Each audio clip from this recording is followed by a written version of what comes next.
So today we're talking about Japanese car brands and the history behind them, how they built their reputation, how they came to become so reliable, and the amazing engineering behind them. So let's get right into it. So of course we're going to start with Toyota. When people think reliable car, Toyota is usually the first thing that's going to come to people's minds, and for good reason. But Toyota didn't even start out making cars. The company began in 1918 as the Toyota Automatic Loom Works. It was founded by Sakichi Toyota, who invented the world's first automatic loom. His son, Kichiro Toyota, traveled through Europe and the US in 1929 and got obsessed with automobiles. And by 1933, they launched an automotive division. In 1937, Toyota Motor Corporation was officially born. Here's a fun detail. They actually changed the family name from Toyota with a D to Toyota with a T, as we know it today, because Toyota uses 8 strokes in Japanese, and 8 is considered lucky.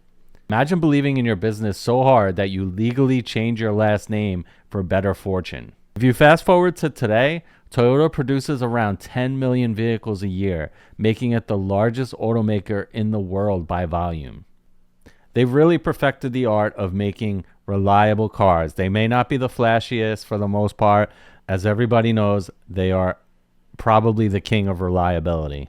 Now, the Toyota Corolla became the best-selling car of all time, and their secret weapon is the Toyota production system. This includes the Jidoka principle that dates back to the loom days. If something goes wrong, everything stops until it's fixed. That's why Toyota owners casually rack up 300,000 miles while doing the bare minimum maintenance. Their lineup today ranges from the Prius, which screams I care about the environment and practicality, to the Land Cruiser, which whispers I could climb Everest, but I'm just here for groceries.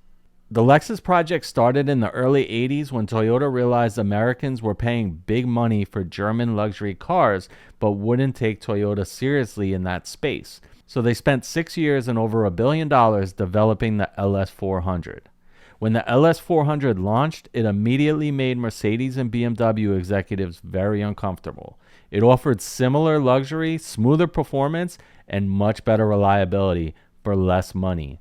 Now today, Lexus operates in over 70 countries and is the largest luxury brand in the world by volume. Now their lineup runs from the ES sedan, which is perfect for doctors who want luxury but also want their car to start every morning for the next 20 years, to the LX SUV, which could probably survive an apocalypse with perfect climate control. Lexus mastered the art of making cars that feel expensive without the dramatic breakdowns or the price tag. Next up, my personal favorite, Honda. Now, Honda started in 1946 when Soichiro Honda was literally tinkering in a shed with 12 employees building a motorized bicycle from surplus generator engines. Instead of copying everyone else, Honda focused on engineering. By 1959, Honda was the world's largest motorcycle manufacturer. In the 1960s, they jumped into cars with the T360 mini truck and the N600. Honda's obsession with engineering is why they produce more internal combustion engines than anyone else on Earth. Today, they're the brand your parents recommend because their Accord has been running for 15 years on nothing but oil changes. The Civic became everyone's car, students, parents, commuters, while the Pilot handles family duty easily without guzzling a ton of fuel. And then there's the NSX, which proved Japan could build a supercar that not only performed, but actually worked.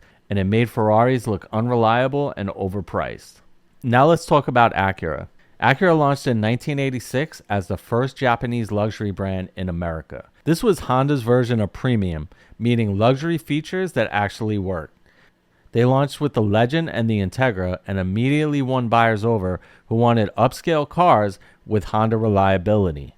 Acura's success came from offering near luxury performance at a price that didn't require selling a kidney. Now the NSX became Acura's halo car, proving they could build a supercar that embarrassed European exotics without the maintenance nightmares.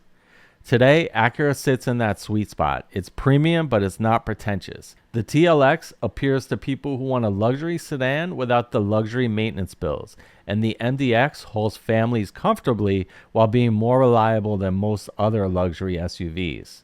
Next, we have Nissan. Nissan is fascinating because they somehow managed to make cars that are either completely bulletproof or absolute disaster, with almost nothing in between.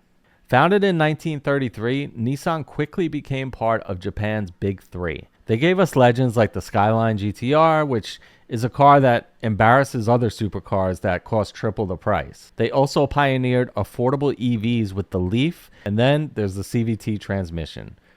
This is automotive's engineering version of that friend who seems nice at first and slowly ruins your life. Now, Nissan's lineup today ranges from the Sentra, which might last forever or might need a transmission at 60,000 miles, to the Armada, which can haul your entire family but drinks fuel like it's free. Corporate scandals and leadership chaos haven't helped, but Nissan still makes cars that are either surprisingly great or shockingly problematic depending on the year. Which brings us to Infiniti. Infiniti launched in 1989 to take on Lexus and Acura.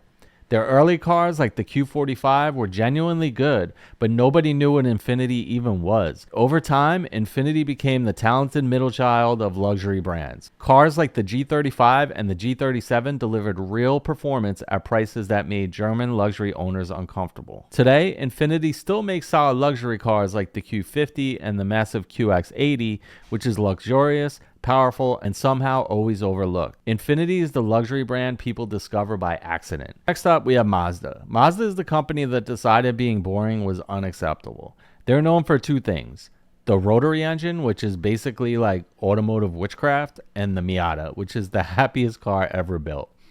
They were founded in 1920 as a cork manufacturer. Mazda entered cars in the 60s with one core belief: driving should be fun. It was a radical idea at the time. The RX-7 and the RX-8 showcased the rotary engine.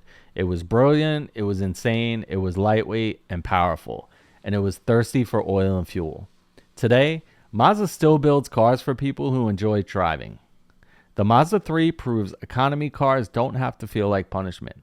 The CX-5 makes SUVs fun, and the MX-5 Miata became the best-selling sports car of all time by doing something revolutionary: being affordable, reliable, and actually fun. Now let's talk about Subaru. Subaru somehow convinced an entire generation that all-wheel drive is mandatory for driving to Whole Foods. And honestly, they're not wrong. It was founded in 1953 as part of Fuji Heavy Industries.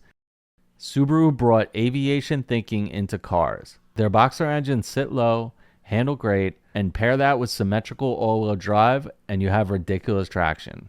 The Outback became the official vehicle of people who want an SUV but refuse to admit it.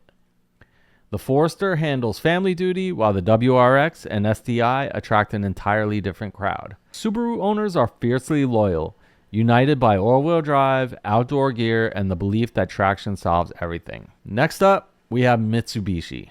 Now, Mitsubishi had an incredible run in the 90s. Then they decided that the excitement was optional.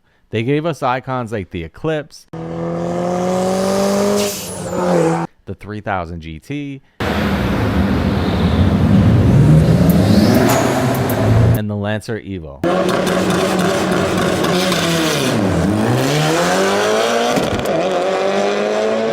Which was a rally car someone accidentally made street legal. Founded in 1870 as a shipping company, Mitsubishi entered cars in 1917 and exploded in the 90s with genuinely cool vehicles. Then they pivoted hard. Today, the Outlander exists. It works fine. You'll forget about it immediately. The Mirage exists mostly to prove new cars can still be under 20 grand. And yes, the Eclipse is now a crossover. Honestly, I really don't know what to say after that. Finally, last but not least, we have Suzuki. Suzuki mastered small cars and motorcycles, then somehow convinced America it didn't want either. They were founded in 1909, making looms, obviously. Suzuki later built legendary vehicles like the Jimny and the Samurai, which were tiny, unstoppable off-roaders with the stability of a shopping cart in a hurricane. Globally, Suzuki thrives. The Swift is fun, the Vitara is practical, and in India, Suzuki dominates transportation for the masses. Their motorcycles are world-class. The Hayabusa is still one of the fastest production bikes ever built, which is proof that Suzuki knows how to go fast when it wants to. So that's Japanese car culture and history, from unstoppable reliability to engineering madness that somehow works. If you enjoyed this breakdown, make sure you hit the like, make sure you hit the subscribe. I'm DC5 James, and I'll see you on the next video. Peace.